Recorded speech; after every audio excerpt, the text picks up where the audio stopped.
గురు పౌర్ణమి, వ్యాస పూర్ణిమ. గురు పౌర్ణమి మనందరిలోనూ పవిత్రమైన హృదయం ఉంది. కాని చీకటి అనే అజ్ఞానంతో మనసంతా చెడు ఆలోచనలతోనూ, దుర్గుణాలతోనూ నిండిపోవడం వల్ల దానిని గుర్తించలేకపోతున్నాము. మన అజ్ఞానం ఎంతంటే, దీపం వెలిగించమన్నప్పుడు నీటికి, నూనెకు తేడా తెలియనట్టు వంటి చీకటి స్థితిలో ఉన్నాము. మరి ఈ చీకటి స్థితి నుంచి బయటపడి జ్ఞానదీపాన్ని వెలించుకోవాలంటే మంచి సద్గురువు చాలా అవసరం. గురువు అంటే బ్రహ్మ, విష్ణు, మహేశ్వరులు ఒకటై జన్మించిన రూపం అంటే సాక్షాత్ పరబ్రహ్మ స్వరూపమే గురువు. గు అంటే అంధకారము లేదా అజ్ఞానాన్ని, రు అంటే నిరోధించుట లేక నశింపచేయుట అని. గురువు అంటే అజ్ఞానాన్ని నశింపచేయువారు అని అర్థము. గు శబ్దమంధకారస్యరుతన్నిరోధకః అని పెద్దల వచనం. గురువు చేయవలసినది తన శిష్యులను అంధకారంలోంచి వెలుగులోకి తీసుకురావడం.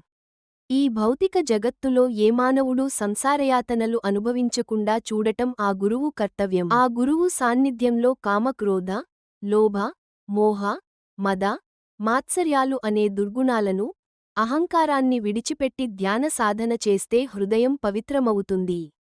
అప్పుడు ఆ పవిత్రమైన హృదయంలో జ్ఞానమనే దీపం వెలిగించుకోవడం సాధ్యమవుతుంది. విజ్ఞానానికి మూలం విద్య. ఆ విజ్ఞానాన్ని నేర్పేవాడే గురువు. అజ్ఞానాన్ని పారద్రోలి జ్ఞానాన్ని అందించే గురువుని ఎప్పుడూ గౌరవించాలి. ఒకప్పుడు గురుకులాలుండేవి.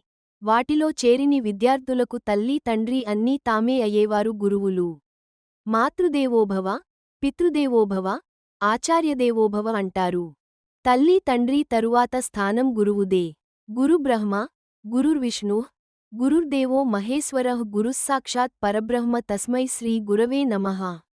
దైవోపచారం చేస్తే గురువైనా రక్షిస్తాడు. అదే గురువుకు కోపం వస్తే ముల్లోకాలలో ఎవరూ రక్షించలేరట.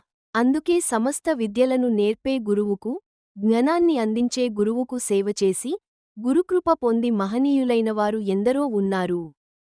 గురువును, గోవిందుడిని పక్కనపెట్టి ముందు ఎవరికి నమస్కారం చేస్తావంటే, గురువుకే నమస్కరిస్తాను. కారణం గోవిందుడు ఉన్నాడని చెప్పింది గురువే కదా అంటాడు భక్త కబీర్ దాస్. అది మన భారతీయ సంస్కృతి ఆర్షధర్మం నేర్పిన గురువు యొక్క ప్రాముఖ్యం.